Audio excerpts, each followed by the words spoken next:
whose specific geographic position made it a strategic variable in someone else's calculation. The loss of Norway in 1814, the particular consequence of backing Napoleon through the specific years when the coalitions were assembling that would eventually defeat him, reduced Denmark to its smallest territorial extent since the Viking Age, and produced the particular national humiliation of a country that had been, within living memory, the center of a Scandinavian empire. What Denmark built from that specific humiliation, and how quickly, and through what particular institutional creativity, is the specific story of a national character that the Viking Age had forged and that the centuries of loss had not broken. The constitution that Frederick VII signed on June 5, 1849, the specific date that Danes still celebrate as Constitution Day, was the particular product of the specific revolutionary pressure that 1848 had generated across Europe, applied to a Danish political system that was, by the particular standards of European absolute monarchy, already more genuinely reform-minded than most. The specific manner of the Danish constitutional transition negotiated rather than revolutionary, accomplished through the particular combination of royal concession and bourgeois political pressure, without the specific violence that comparable transitions produced in France, Germany, and the Habsburg Empire, was the founding act of the Danish democratic tradition that would define the country's specific political character for the following century and a half. Frederick VII was not a strong king. He was not a particularly intelligent man, but he had the specific political instinct to recognize that the particular moment required concession rather than resistance, and the particular personal flexibility to make that concession before the specific pressure of events made it unavoidable. The constitution he signed converted Denmark from an absolute monarchy into a constitutional democracy in a single document, establishing the specific institutional framework of parliamentary governance, freedom of the press, and equality before the law that made Denmark one of the first genuinely democratic states in Europe. The golden age of Danish culture that had been developing since the early decades of the 19th century was the specific expression of a civilization discovering its particular cultural identity at the same moment that it was losing its political pretensions. Hans Christian Andersen, whose fairy tales were being read across Europe by the 1840s, was the specific human expression of a particular quality of Danish cultural imagination, the storyteller, who found in the specific details of ordinary life the particular metaphors for human experience that the larger and more confident civilizations were too busy with their own greatness to notice. Søren Kierkegaard, working in the specific philosophical tradition of the Copenhagen of the 1840s, was developing the particular analysis of individual existence, anxiety, and authentic choice that would become existentialism, the specific philosophical contribution of a man who found, in the particular inwardness of the Lutheran tradition, the foundational questions about what it means to be a specific human being rather than an abstraction. N.F.S. Grundtvig, whose particular vision of education, national identity, and the folk tradition was the most practically consequential single intellectual influence on the specific character of modern Danish society, was developing in this same period the folk high school idea, whose particular genius was the specific conviction that the most important education was not the transmission of professional knowledge, but the particular cultivation of civic. Human beings who understood themselves as members of a specific community with a shared history and a common future. The War of 1864 removed Schleswig-Holstein from Denmark in the particular manner of a military defeat so complete that the specific kingdom that emerged from it was approximately a third smaller than the one that had entered. It's smaller than at any point since the medieval period, reduced to the specific rump of the Jutland Peninsula and the Danish islands that constituted the geographic minimum of what could still be called a Danish state. The Prussian and Austrian forces that defeated the Danish army had the specific military advantages of modern artillery and professional organization that the Danish forces could not match, and the particular heroism of the Danish resistance at the Dibble fortifications in April 1864, the specific battle where Danish soldiers defended an untenable position against overwhelming force with the particular stubborn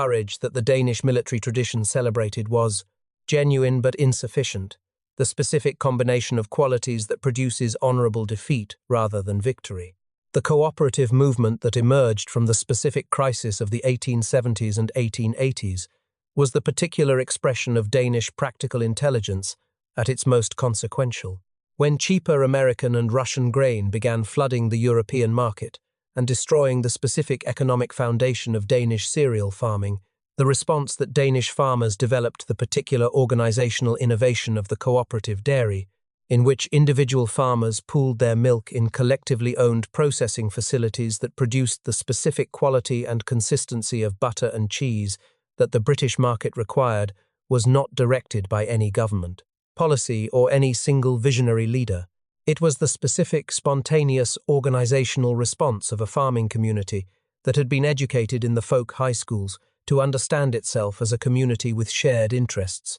and the particular practical intelligence to act on. That understanding, the specific social trust that the cooperative movement institutionalized, the particular willingness of individual farmers to commit their production to a collectively managed enterprise, to accept the specific disciplines of collective quality standards, and to share the particular financial risks of joint investment, was the foundational act of the Danish social character that the welfare state would later institutionalize at the national level. The cooperative dairy that 40 Jutland farmers established at Hjedding in 1882 was, in its specific institutional logic, the founding act of modern Denmark. The specific Denmark that the 19th century produced constitutionally democratic, culturally self-aware, economically organized around the particular genius of collective action, and reduced by military defeat to a geographic scale that matched its actual demographic and economic capacity, was the particular nation that would enter the 20th century with the specific institutional tools to build something genuinely new. What it would face before it could fully build it, the particular darkness of occupation, and the specific moral clarity that the darkness would eventually demand, is the final chapter of the story that the Viking Age began. The German occupation of Denmark began on the 9th of April, 1940, and the specific manner of its beginning tells you something important about the particular Denmark that the 19th century had built. The Danish government chose not to fight the particular calculation of a government that understood, with the specific clarity of a small country that has learned its military limits through 2 centuries of defeat, that the specific human cost of resistance against a force that could occupy Denmark in hours was not justified by any realistic prospect of a different outcome. The decision was condemned by some as capitulation and defended by others as the particular pragmatism of a government that understood its specific responsibility to the people. It governed better than the governments that chose heroic resistance and were destroyed by it. What the Danish government negotiated in the specific hours of April 9 was the particular arrangement of occupation under which Denmark retained its government, its legal system, its parliament, and the specific institutional machinery of a self-governing society, an arrangement whose particular value became apparent in October 1943 when that institutional machinery and the specific civic culture it had cultivated produced the act that defines Denmark's moral legacy to the modern world. The rescue of the Danish Jews in October 1943 was not organized by the Danish government by that point. The German authorities had ended the cooperative occupation arrangement and assumed direct control, and the Danish government's specific protective role had been removed. What organized it was something the German occupation authorities had not anticipated and could not fully account for in their specific planning. The particular civic culture that the folk high schools and the cooperative movement and the constitutional tradition had produced in Danish society over the preceding century, the specific Danish understanding that the Jewish Danes were Danish, not a separate community whose particular fate could be managed separately from the fate of Denmark itself, but neighbors and colleagues and fellow citizens whose specific danger was the community's specific problem. The fishermen who transported the refugees knew the specific risks they were taking. The doctors who organized the collection points knew their particular exposure. The ordinary families who hid people in their homes understood what discovery would mean. They did it anyway, not all of them, and not without fear, but enough of them, and with enough coordination, and with the specific speed, that the narrow window between the announcement and the deportation required. that approximately 7,000 people crossed the strait to Sweden and survived. The specific Danish welfare state that was built in the decades after the war was the particular institutional expression of the specific social trust that the cooperative movement had pioneered and the occupation's civic response had demonstrated. The universal healthcare system, the free university education, the specific unemployment and pension arrangements that provided every Danish citizen with the particular security of knowing that the state's institutional machinery would catch them if they fell. These were not ideological impositions on a reluctant population, but the specific democratic choices of a society that had spent a century learning through its cooperative experiments and its folk high school culture and its constitutional tradition, that collective action produced outcomes that individual action could not. The specific willingness of Danish citizens to pay among the highest tax rates in the world is not the particular compliance of people who have no choice. It is the specific democratic expression of a society that has concluded, through its own historical experience, that the particular institutions those taxes fund are worth the specific price they cost. The Danish welfare state's specific achievements in social mobility, in health outcomes, in educational attainment, in the particular quality of life that its citizens report experiencing, are real and documented, and the specific international fascination with the Danish model that has produced thousands of books, policy papers, and political speeches about what the rest of the world can learn from Denmark reflects genuine accomplishment. What those books and papers and speeches sometimes miss is the particular historical specificity of how Denmark got there, the specific 1,000 years of institutional development, the particular cultural investments of the 19th century, the specific civic traditions that made the cooperative movement possible, and the Jewish rescue possible, and the welfare state possible, and that cannot be separated from the particular history that produced them and transplanted into societies with different specific histories without the particular patience and institutional investment that the original required. The Viking legacy that Denmark carries is the specific, complicated inheritance of a civilization whose navigational genius and maritime reach and democratic thing assembly were real and consequential, and whose violence was equally real and equally consequential,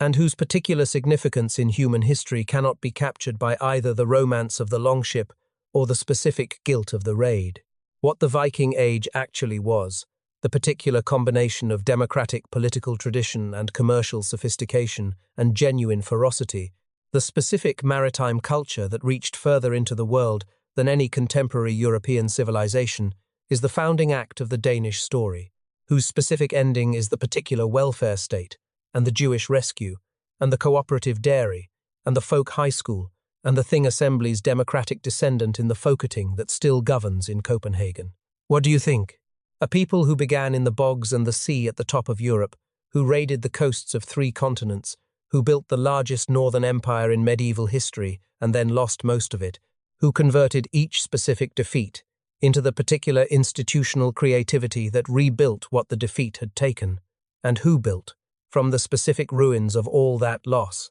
One of the most admired societies in human history is that a story of decline, or the specific story of a civilization that found, through the particular long process of losing what it had conquered, the exact thing worth keeping.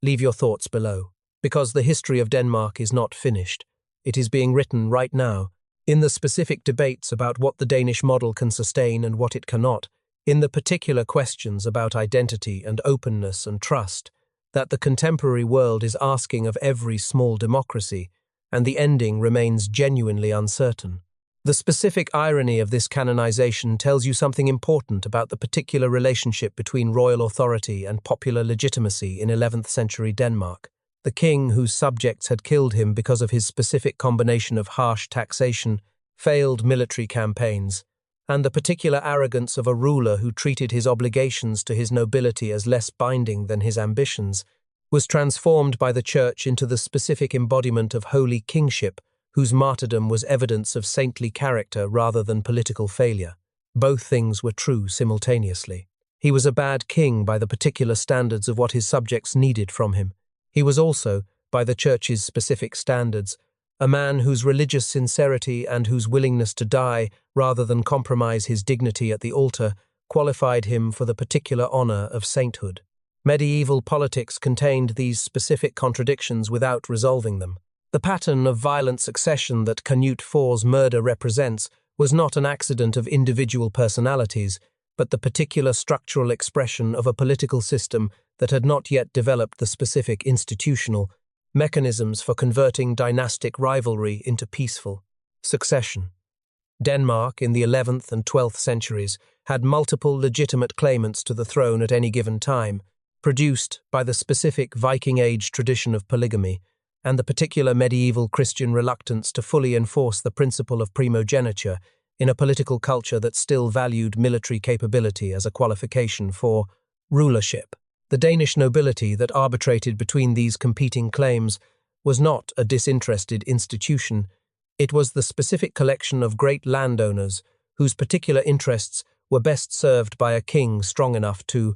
maintain order but not strong enough to override their specific privileges, and whose individual members consistently calculated that the particular convenience of choosing the candidate most indebted to their specific support exceeded the general risk of continued political instability. The result was the particular cycle of Danish medieval political history: a strong king who accumulated too much authority, a noble conspiracy that removed him, a weak successor who could not maintain order, and the specific crisis that produced the next strong king, Valdemar the Great, who came to power in 1157 after the particular civil war that had left Denmark with 3 simultaneous kings before 2 of them were eliminated, was the specific ruler who broke this cycle for long enough to produce the golden age of Danish medieval power. His specific combination of military capability, political intelligence, and the extraordinary partnership with his chancellor Bishop Absalon gave the Danish kingdom for the first time in a century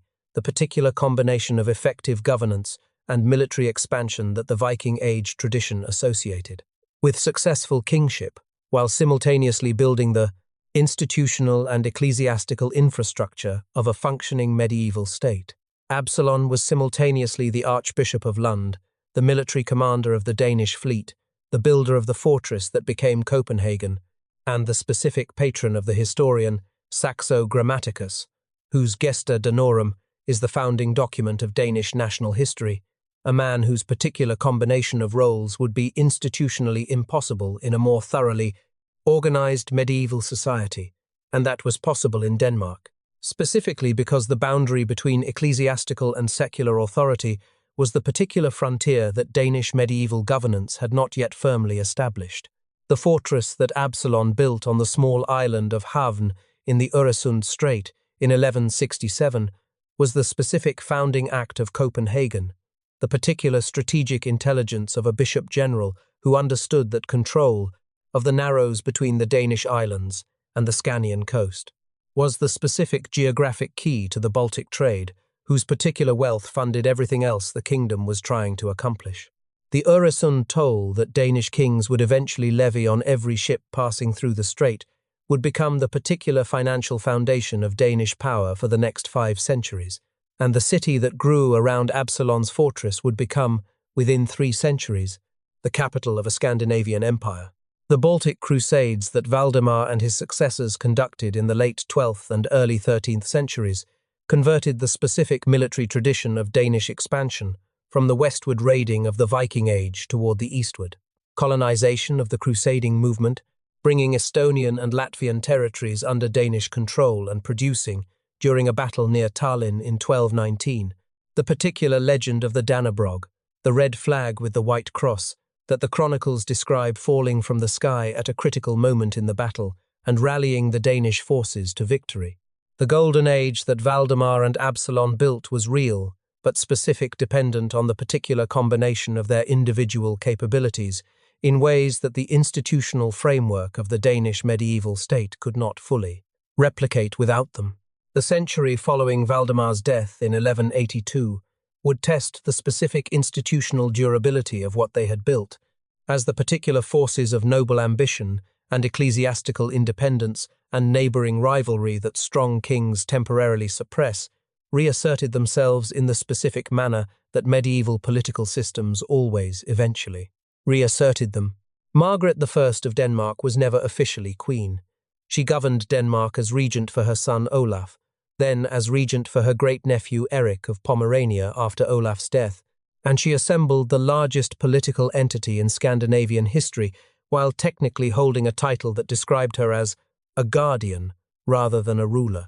the particular expression of a medieval political culture that had specific institutional mechanisms for male authority and no institutional category adequate to describe what Margaret actually was. She was, by any practical measure, the most capable ruler in Scandinavian history, a woman who had learned the specific craft of governance through the particular school of surviving in a world where every institutional structure was designed to limit her authority, and who had responded to those limitations with the particular diplomatic intelligence of a person who understood that formal power and actual power were not the same thing, and that the second was achievable through paths that the first had closed. Her father, Valdemar IV, had spent his reign rebuilding Danish royal authority after the specific nadir of the interregnum, and the particular education in political reality that growing up in his court provided Margaret was the foundation of everything she subsequently achieved. She was married at 10 to the Norwegian king Håkon VI, was governing Norway effectively within a decade, and when her son Olaf inherited the Danish throne in 1375, she was governing both kingdoms simultaneously through the particular fiction of regency that gave her the specific institutional cover for authority that her political culture required. When Olaf died at 17 in 1387, the specific crisis of his death without heirs should have ended her political career. Instead, both the Danish and Norwegian councils recognized her as their ruler, the particular acknowledgement that the institutional fiction of regency had become the specific reality of a woman whose governance no one wanted to lose. The Kalmar Union, assembled in 1397, was the diplomatic achievement of a lifetime.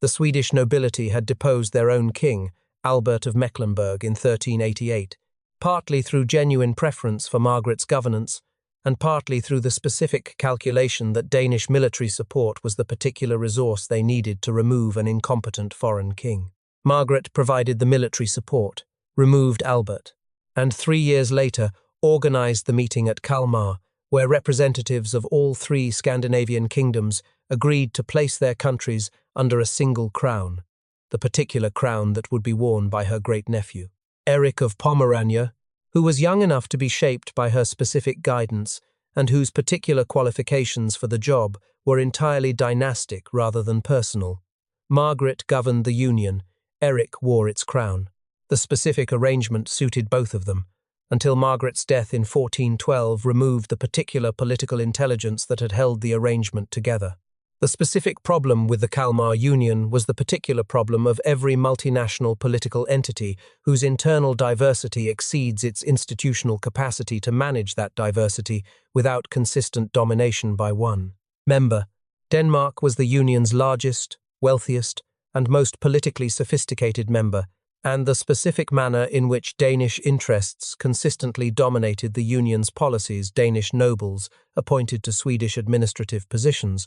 Danish fiscal priorities determining Union military strategy, the particular Öresund toll, revenues flowing to Copenhagen rather than being shared, was experienced by the Swedish nobility, not as the efficient governance of a unified state, but as the specific colonial relationship of a dominant power managing a subordinate territory. Sten Sture the Elder, who served as regent of Sweden for most of the final quarter of the 15th century, was the particular expression of the Swedish national tradition at its most determined, a man whose specific political career consisted almost entirely of resisting Danish authority in the Union, and who understood, with the particular clarity of a politician who has reduced his entire purpose to a single principle, that the specific question of whether Sweden governed itself was more important than any particular policy outcome that Union membership might produce. His victory over the Danish king Christian I at the Battle of Brunkeberg in 1471, fought in the streets of Stockholm itself, the particular intimacy of a battle in a city between armies that spoke related languages and shared a nominal political community, was the specific military act that established the tradition of Swedish national resistance to Danish dominance that would continue for the next century. Christian II's Stockholm bloodbath of November 1520 was planned as the specific permanent solution to the particular problem of Swedish resistance, the particular logic of a man who had convinced himself that the physical elimination of the Swedish leadership class would remove the prekit specific institutional capacity for further rebellion. He invited the Swedish nobility and clergy who had negotiated the surrender of Stockholm to a 3-day celebration,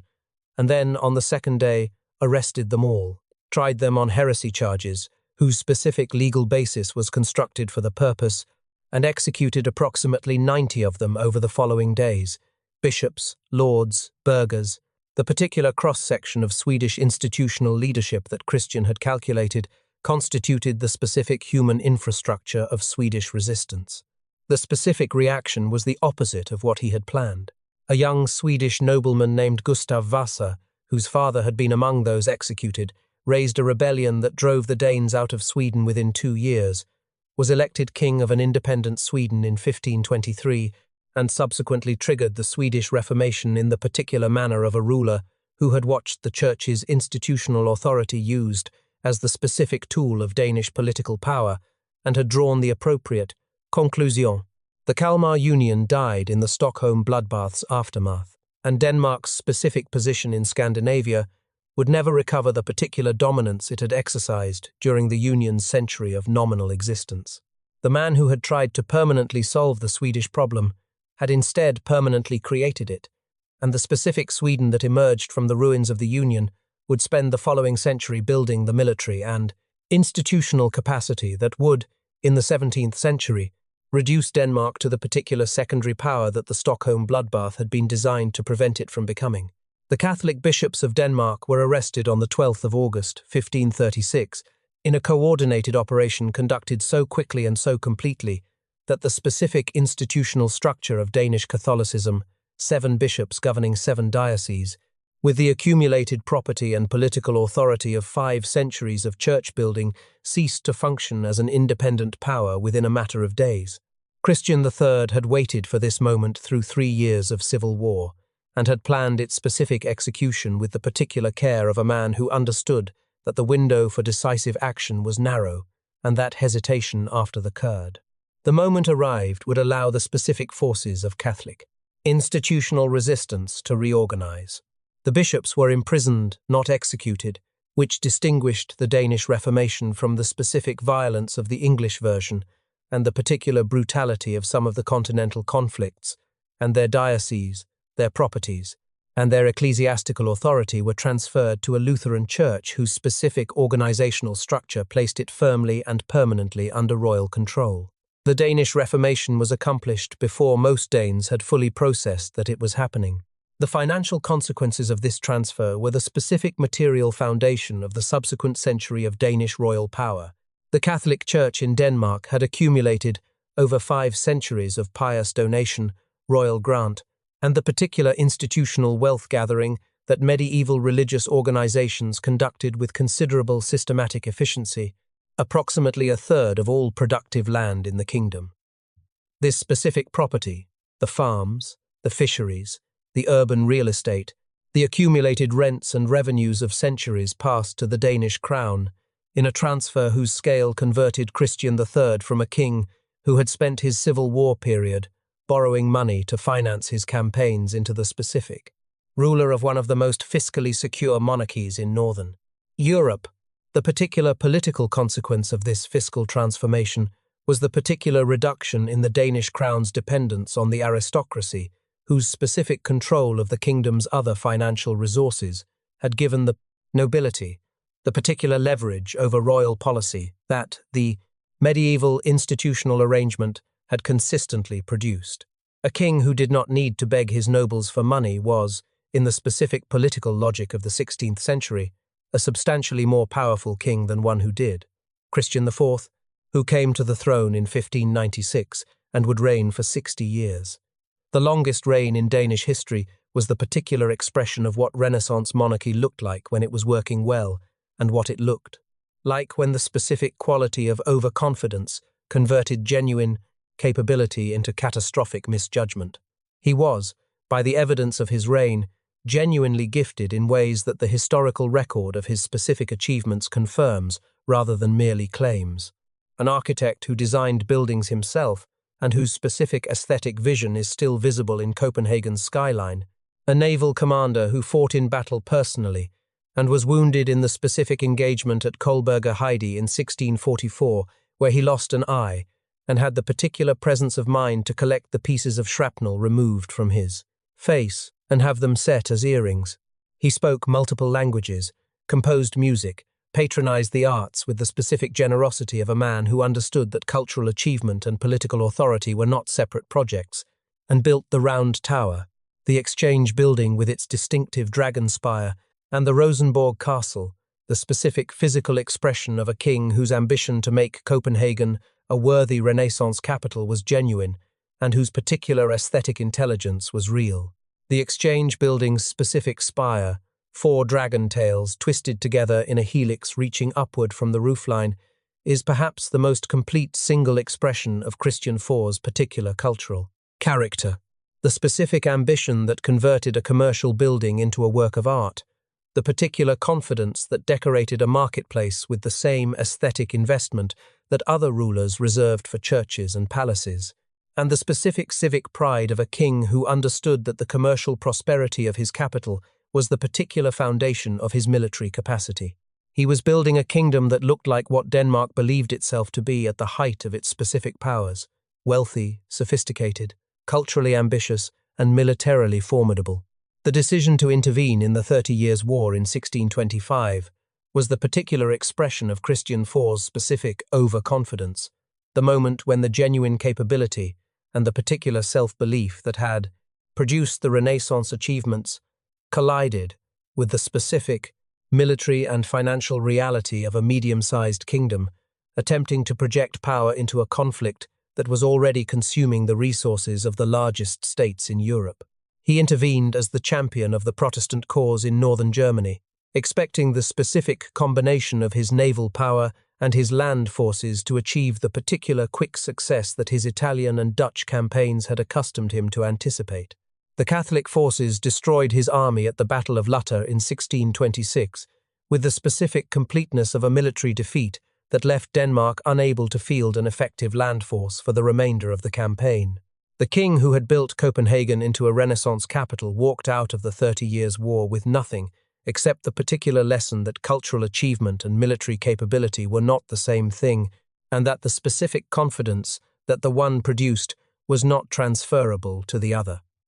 The war that had humiliated him was not finished, and its particular consequences for Denmark's relationship with Sweden, the specific rival that had been watching Christian's humiliation and drawing the particular conclusions that military advantage invites, were still being calculated in Stockholm while Copenhagen rebuilt. Christian VII of Denmark was 23 years old in 1769 when Johann Friedrich Struensee entered his service as royal physician, and the specific condition of the king at that point, the erratic behavior, the episodes of self-harm, the particular detachment from reality that contemporary accounts describe and that modern psychiatrists have retrospectively diagnosed as likely schizophrenia,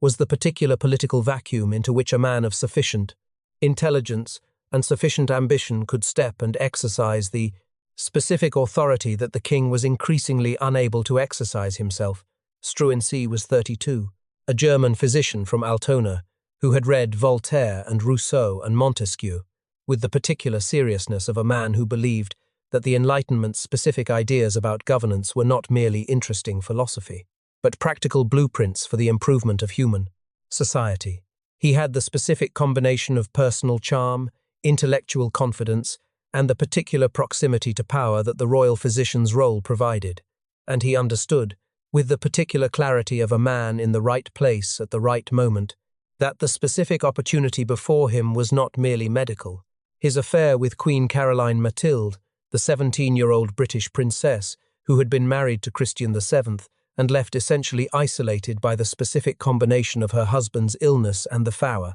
particular coldness of the Danish court, was simultaneously genuine in its personal dimensions and politically catastrophic in its institutional ones. A royal physician conducting a public relationship with the Queen of Denmark while governing the kingdom through the incapacitated king was the specific scenario that the particular enemies of Enlightenment reform had been waiting for,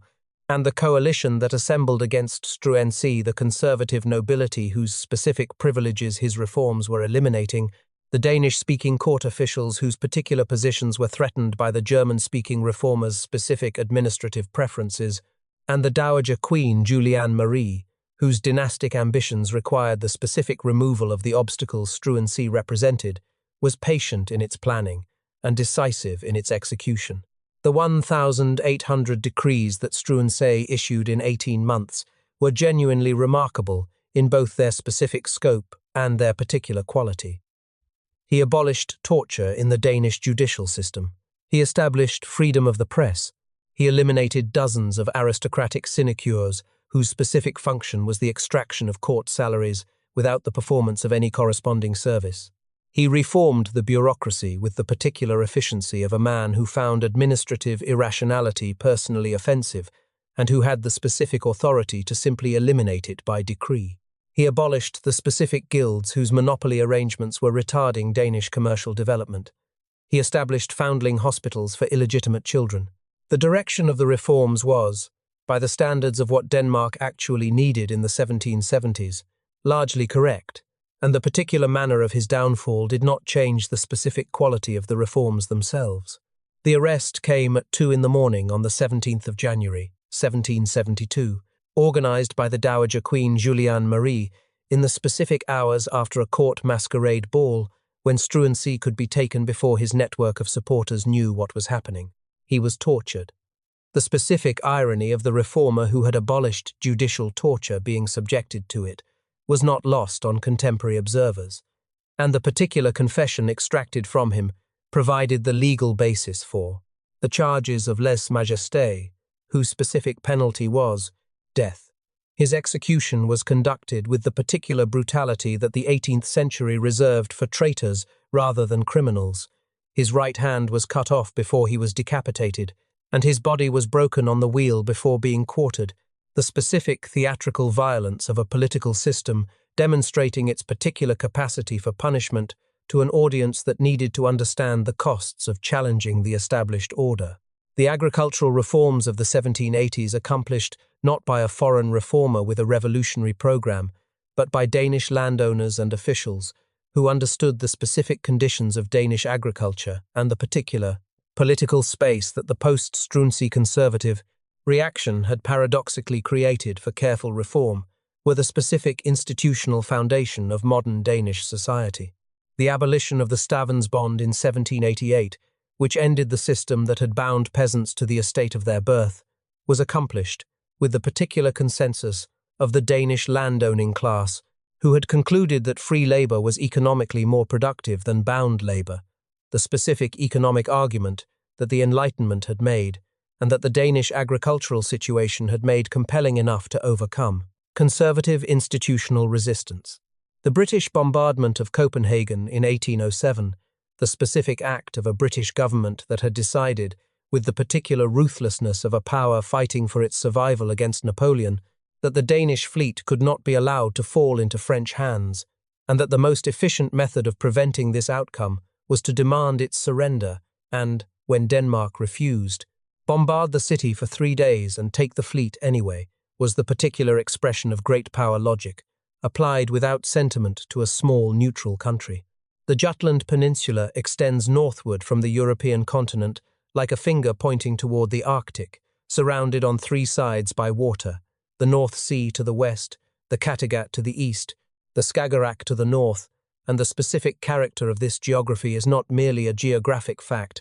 but the foundational condition of everything that the people who lived there would eventually become. You cannot grow up on a peninsula and a scattering of islands without developing a specific relationship with water that people who grow up on continental land masses do not develop. The sea is not, for such people, a barrier or a boundary. It is a road, the specific highway that connects, rather than separates, the particular medium through which trade and communication and military force can move faster than anything that travels on land. The people who would eventually become the Danes understood this at a level so fundamental that it shaped not merely their technology, but their entire way of organizing society, making decisions, and understanding their place in the world. The Tolland man was placed in a peat bog in central Jutland sometime in the 4th century BC, and the specific conditions of the bog, the particular chemical environment of the waterlogged, oxygen-deprived peat, preserved him so completely that the researchers who found him in 1950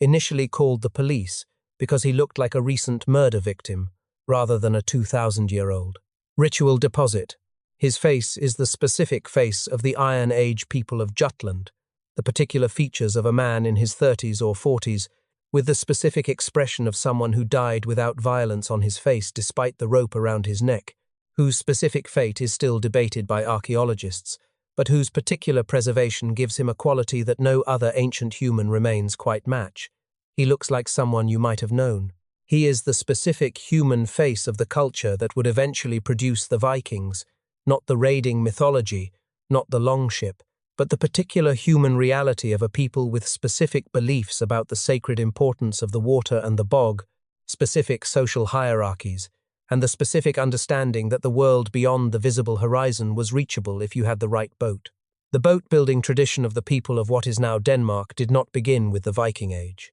It began at least 3,000 years before the first Viking raid, in the specific conditions of a maritime environment that rewarded the particular technical innovation of better hull design, with the practical payoff of faster travel, more reliable trade, and the specific military advantage of being able to arrive somewhere before your enemy expected you. The Bronze Age rock carvings of Scandinavia, etched into the specific flat rock faces of what is now Norway and Sweden, but representing a cultural tradition common to the entire northern maritime world, show boats that are not the longships of the Viking Age,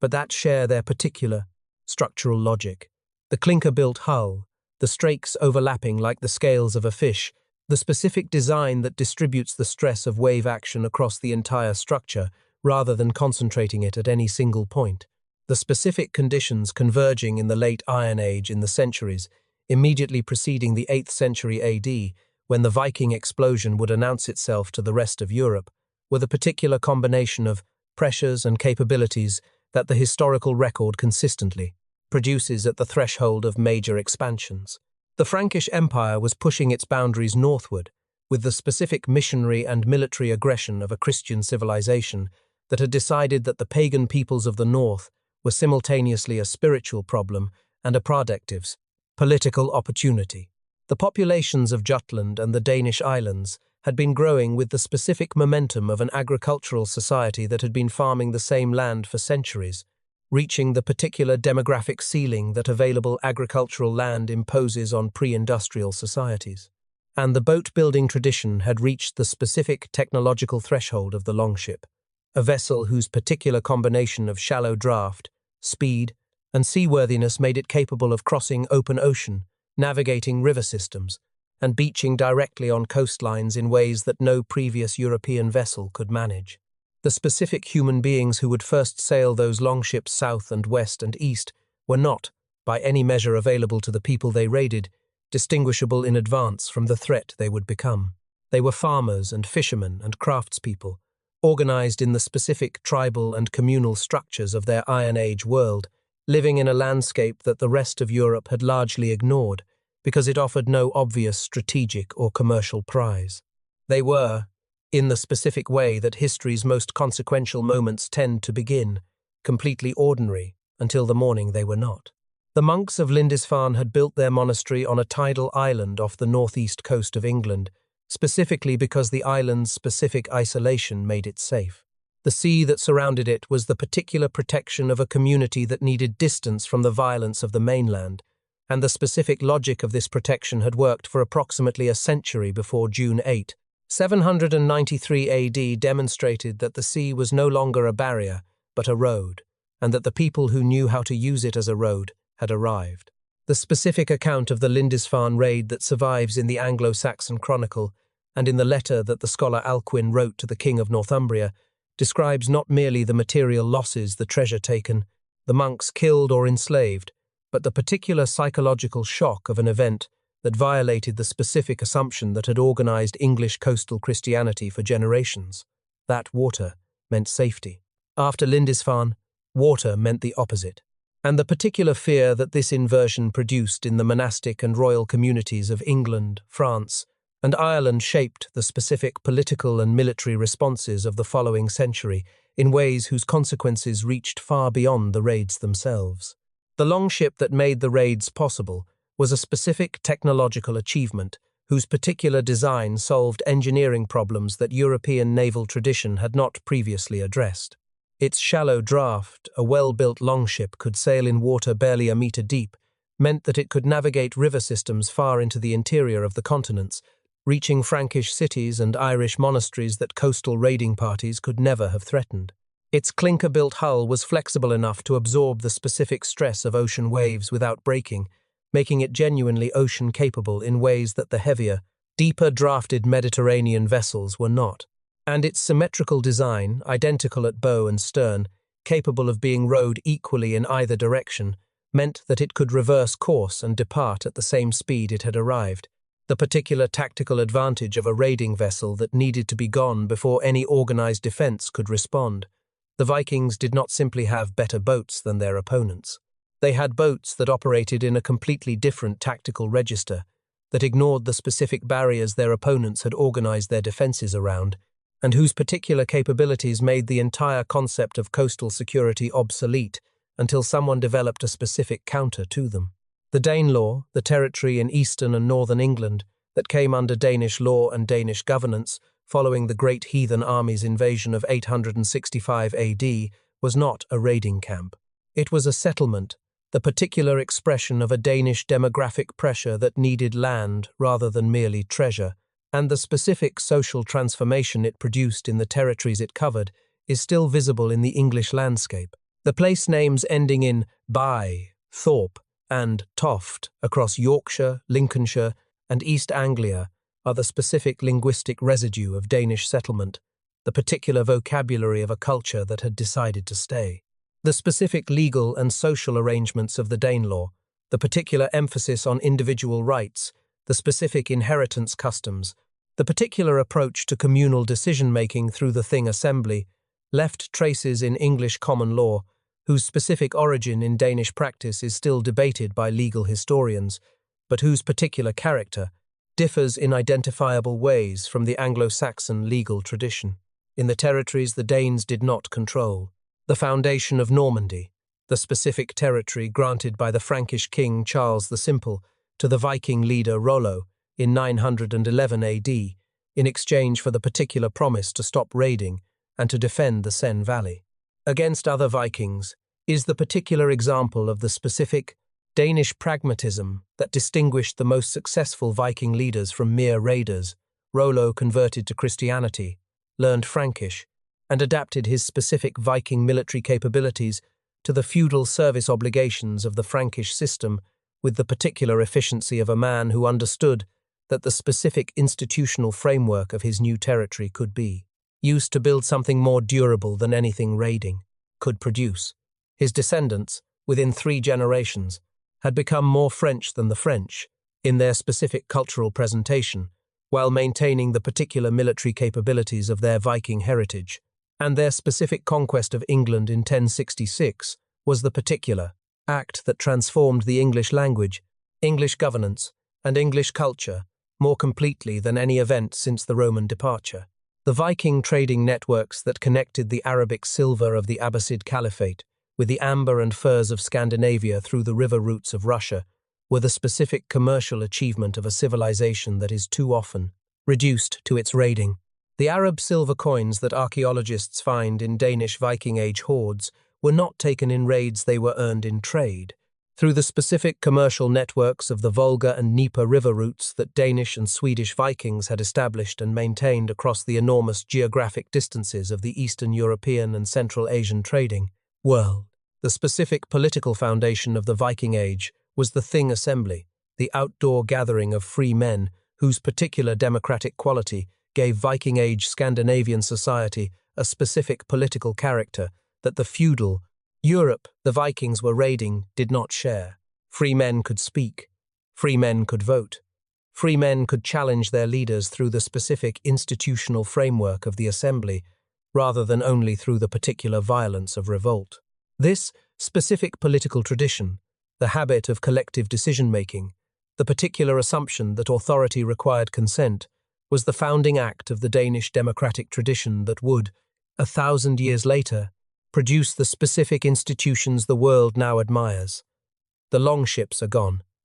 The thing's particular logic is still governing. The larger of the two gelling runestones stands approximately 2.5 meters tall, is carved on 3 faces, and contains on one of those faces the oldest known image of Jesus Christ in Scandinavian art, a figure bound in what appears to be a stylized network of branches or serpents, rendered in the specific artistic vocabulary of a culture that was in the particular process of absorbing a new religious tradition without fully abandoning the visual language of the old one. The inscription on this stone, placed by Harald Bluetooth in the 960s to honor his parents and announce his own achievements, is the specific founding document of Denmark as a political concept. The first written claim that Denmark is a unified territory, the first assertion that the Danes are a Christian people, and the particular personal statement of a king who understood that the specific act of writing something in stone was itself a political act, the conversion of a claimed reality into the specific permanence of carved rock. Harald was not merely describing Denmark, he was inventing it. The specific political challenge that Harald Bluetooth faced when he came to power in approximately 958 AD was the challenge of every ruler in the early medieval period who was trying to convert a tribal territory into a kingdom. How do you create the particular loyalty to a political unit rather than to a specific person or a specific family? The Danish territories in the mid-10th century were governed by a collection of local chieftains and regional strongmen whose particular loyalty was to their own interests and whose specific concept of political obligation did not include the kind of sustained obedience to a distant central authority that a functioning kingdom requires. The Viking Age had produced wealth and military capability without producing the specific institutional structures, the bureaucracy, the church, the law that convert military dominance into durable political authority. Harald needed to build those structures, and he needed to build them quickly, because the specific threat from the south was not patient. The Ottonian emperors of Germany, Otto I, who was crowned Holy Roman Emperor in 962 AD, and his successors were the particular southern pressure that shaped every political decision of Harald's reign. German imperial expansion northward was framed in the specific language of Christian missionary obligation, the particular claim that the conversion of pagan peoples to Christianity was simultaneously a religious duty and a political right that gave the emperor specific authority over newly Christianized territories through the bishops that the safe German church would appoint to govern them. Harald understood this specific logic with the particular clarity of a man whose kingdom was the specific target of its application. Accepting Christianity on the German church's terms meant accepting German ecclesiastical oversight, which meant accepting a specific form of German political influence in the most intimate institution of Danish governance. His solution was the particular one that politically intelligent rulers facing the specific pressure of religious conversion have consistently found. He converted, but on his own terms, placing the Danish church under Danish episcopal authority rather than German, and using Christianity as the specific tool for building the centralized royal authority that competing with the German Empire required. The ring fortresses are the specific physical evidence of what Harald's kingdom actually was beneath the religious and diplomatic performance. Trelleborg on the island of Zealand, Aggersborg in northern Jutland, Furkat in eastern Jutland, and Nonnebakken on Funen, 4 circular fortresses, built to a specific geometric precision that modern archaeologists still find remarkable, each one laid out with the particular mathematical exactness of a planned military installation rather than the organic development of a medieval fortification, each one capable of housing hundreds of soldiers in the specific barracks buildings, arranged in a precise cross pattern within the circular ramparts. The specific uniformity of their design across the entire Danish territory tells you something important about the particular administrative capacity of Harald's kingdom. You cannot build 4 identical military installations at the 4 corners of a territory without the specific central authority capable of imposing a single design, the particular administrative organization capable of directing the labor and the materials, and the specific political will to invest enormous resources in permanent military infrastructure, rather than the temporary campaigns that the Viking tradition preferred. Harald's deposition by his own son, Sweyn Forkbeard, sometime around 986 AD, was accomplished through the particular combination of military force and aristocratic conspiracy that the specific weakness of 10th century Danish succession made perpetually available to any prince with sufficient ambition and sufficient military support. The specific details of what happened between father and son are preserved in sources whose reliability is limited, but the particular outcome is clear. Harald was wounded in the battle, fled by ship, and died of his wounds somewhere on the Baltic coast, the founder of the Danish state, dying as an exile in the specific territory he had spent his life unifying. The son who overthrew him would take the specific foundation that Harald had built, the Christian kingdom, the administrative organization, the particular military capability of the ring fortress tradition, and use it to pursue the particular ambition that his father's consolidation of Denmark had made possible, the conquest of England. The Danish state Harald had invented was about to demonstrate what it was capable of when its specific resources were directed outward rather than inward, toward the richest island in the northern world. The Danegeld that the English kingdom paid to Danish raiders across the final decades of the 10th century and the opening decade of the 11th is one of the most revealing financial records in early medieval European history, because the specific amounts, £10,000 of silver in 991, 16,000 inches, 994, 24,000 inches, 1002, 36,000 inches, 1007, 48,000 inches, 1012, tell you two things simultaneously. The specific wealth of England, which was producing these enormous sums repeatedly without apparent economic collapse,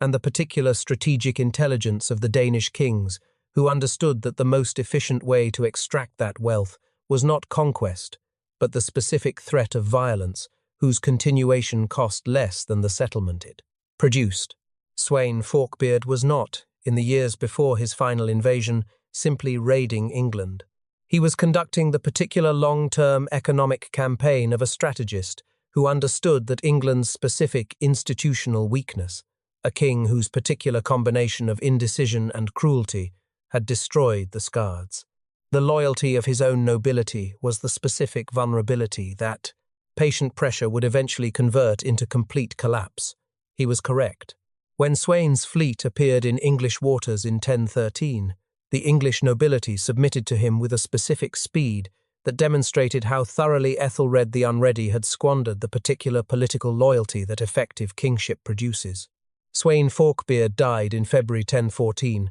5 weeks after being acknowledged as King of England, in the specific irony of a man who had spent 20 years working toward a goal and died before he could fully inhabit it. His death returned Ethelred temporarily to the English throne and left the Danish position in England dependent on the particular military capability and political intelligence of Sweyn's younger son Cnut, who was approximately 19 years old, and commanding a Danish fleet and army in English waters, without the specific parental authority that had given the campaign its political legitimacy. What Cnut did in the specific circumstances of his father's death, the manner in which he managed his army's morale, negotiated with the English nobility, and eventually defeated and killed Ethelred's son Edmund Ironside in a military campaign whose particular quality established his reputation as a commander, was the specific demonstration that the Danish North Sea Empire, whose assembly had depended on Sweyn's personal authority,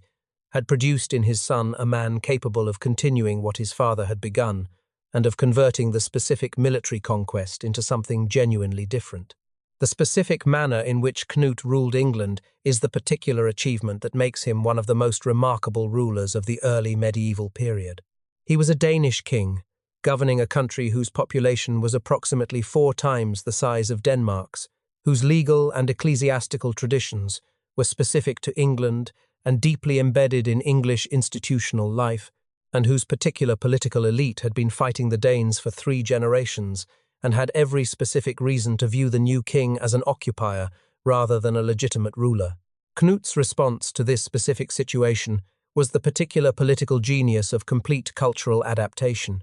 He dismissed most of his Danish forces, paying them from English revenues and allowing them to return to Denmark, which simultaneously solved the specific financial burden of maintaining a Danish army in England, and demonstrated to the English nobility the particular confidence of a king who did not believe he needed foreign troops to maintain his authority. He then governed England as an English king, issuing laws in English legal tradition, founding English monasteries, making pilgrimages to English shrines, and cultivating the specific relationship with the English Church, whose institutional and spiritual authority was the particular foundation of legitimate medieval kingship. The story of Cnut and the waves, which almost every English schoolchild knows in the version where the king arrogantly commands the tide to stop and is humiliated when it doesn't, is,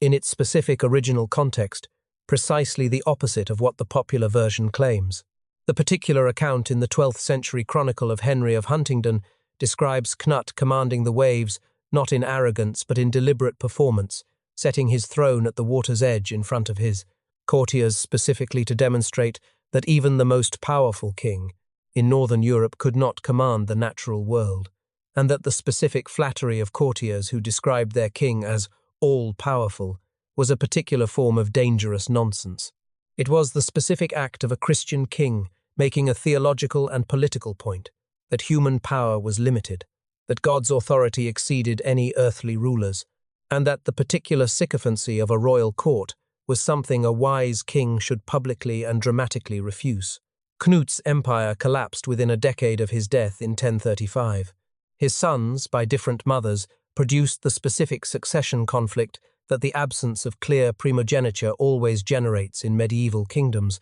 and neither Arthur Cnut nor Harald Harefoot had the particular combination of the father's political intelligence and the specific cross-cultural legitimacy that Cnut's reputation had built. By 1042, the English throne had returned to the Anglo-Saxon line, and the specific Danish empire that Cnut had assembled England, Denmark, Norway, parts of Sweden had dissolved with the particular speed of a structure whose specific cohesion had rested on one man's exceptional personal authority. The collapse of Cnut's empire did not end Danish interest in England. That interest would continue until 1066, when the particular Danish claim was superseded by the Norman one, whose specific founders were the descendants of Danish Vikings, who had settled in France a century and a half earlier. The Danish North Sea Empire was gone, but its specific legacy in English law, in English place names, in the particular democratic tradition of the Thing Assembly that the Danelaw had embedded in English political culture,